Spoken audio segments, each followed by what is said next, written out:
புதுக்கோட்டை மாவட்டம் விராலிமலை சட்டமன்ற தொகுதி விராலிமலையில் உள்ள தனியார் திருமண மண்டபத்தில் அஇஅதிமுக விராலிமலை மேற்கு, விராலிமலை தெற்கு, விராலிமலை நகர கழகங்களின் சார்பில் 2026 சட்டமன்ற தேர்தலை எதிர்கொள்ளும் வகையில் கூட்டணி கட்சிகளுடன் சுமார் 5000த்திற்கும் மேற்பட்டவர்கள் இந்த கூட்டத்தில் பங்கேற்றனர். அப்போது பேசிய முன்னாள் அமைச்சர் டாக்டர் சி விஜயபாஸ்கர் அவர்கள், இந்த விஜயபாஸ்கருக்கு சோர்வு ஏற்பட்டதா? இல்லை, இன்னமும் வேகமாக விராலிமலை சட்டமன்ற தொகுதிக்கு உழைக்க காத்திருக்கிறேன் என்றும், உங்களுக்கு விசுவாசமாக இருப்பேன் என்றும், அண்ணன் எடப்பாடியார் முதலமைச்சராக வருவார், அப்போது காவேரி நீரும் காவேரி ஆறும் இந்த பகுதிக்கு மொத்தம் 7 மாவட்டத்திற்கு வந்து சேரும் என்றும் அவர் கூறினார். நெல்லும் மஞ்சளும் வாழையும் கரும்பும் விளையக்கூடிய பகுதியாக இந்த பகுதி மாறும், மீண்டும் எடப்பாடியார் ஆட்சி அமையும் என்று அவர் கூறினார். ஒரே மாசம் இப்படின்னு தெம்பா சொல்லுங்க, உறுதியா வர்றோம். எடப்பாடியார் முதலமைச்சர் ஆகிறார். இந்த நம்முடைய விராலிமலை சட்டமன்ற தொகுதி இன்னும் பலமாக இருக்கிறது. உங்கள் எல்லோருக்கும் பலமான வாழ்வு இருக்கிறது. ஒரு வலுவான கூட்டணி, தேசிய ஜனநாயக கூட்டணி, ஒரு மகத்தான கூட்டணி இன்னும் உங்களுடைய வாழ்க்கையை வளமாக்கும். அதனாலதான் ஜல்லிக்கட்டாக இருந்தாலும், தேராக இருந்தாலும், திருவிழாவாக இருந்தாலும் உங்க முகத்தை பார்க்கறது மட்டும்தான் மகிழ்ச்சி. இதுதான் நமக்கும் உங்களுக்குமான பந்தம். எழுதி வைத்துக் கொள்ளுங்கள், நம்மளுடைய ஆட்சி, நமக்கான ஆட்சி, இரட்டை இலையினுடைய ஆட்சி உறுதியாக வரும். வர்றப்ப நம்ம என்ன வேகத்தோடு நீங்க மண்டபத்துக்கு வந்துடலாம்.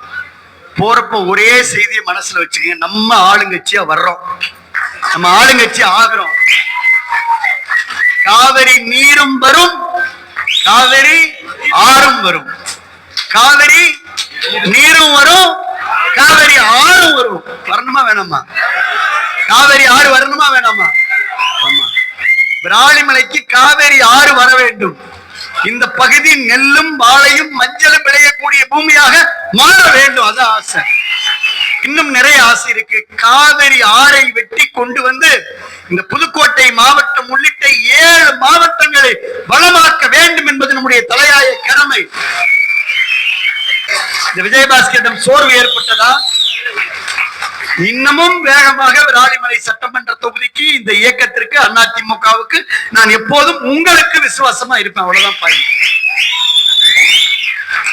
அப்ப குடும்பத்துல பிரேக்கே இல்ல, அரசியல் ரீதியா ஏகப்பட்ட பிரேக். புரியுதா? புரியலையானா? அரசியல் ரீதியா வேகமா போறப்ப, இங்க இருந்து பைபாஸ்ல போறப்ப ஒரு இடத்துல ஸ்பீட் பிரேக் இருக்கலாம், தாண்டலாம். ரோடு ஃபுல்லா ஸ்பீட் பிரேக்கா இருந்தா என்ன பண்றது? அதுதான் என்னுடைய அரசியல் பயணத்துல போற வழியெல்லாம் ஸ்பீட் பிரேக். எங்க போனாலும் அங்க ஸ்பீட் பிரேக். அரசியல் ரீதியாக வழக்குகள், சோதனைகள், பிரச்சனைகள், விமர்சனங்கள். புரட்சி தலைவர் எம்ஜிஆர் அவர்களும் புரட்சி தலைவி அம்மா அவர்களும் இந்த இயக்கத்தை ஆரம்பித்தது இது போன்று ஓடி ஒளிபவர்களுக்காக இயக்கம் ஆரம்பிக்கப்படவில்லை, உங்களுக்காக ஆரம்பிக்கப்பட்ட இயக்கம். யார் சென்றாலும், யார் சென்றாலும், யார் சென்றாலும், யார் நின்றாலும் எனக்கு பின்னாலே ஏழை எளிய அதிமுக உணர்வுள்ள தொண்டர்கள், இந்த தாய்மார்கள் வருவார்னு எம்ஜிஆர் நம்பி இயக்கத்தை ஆரம்பிச்சார். நம்ம இருக்கமா இல்லையா?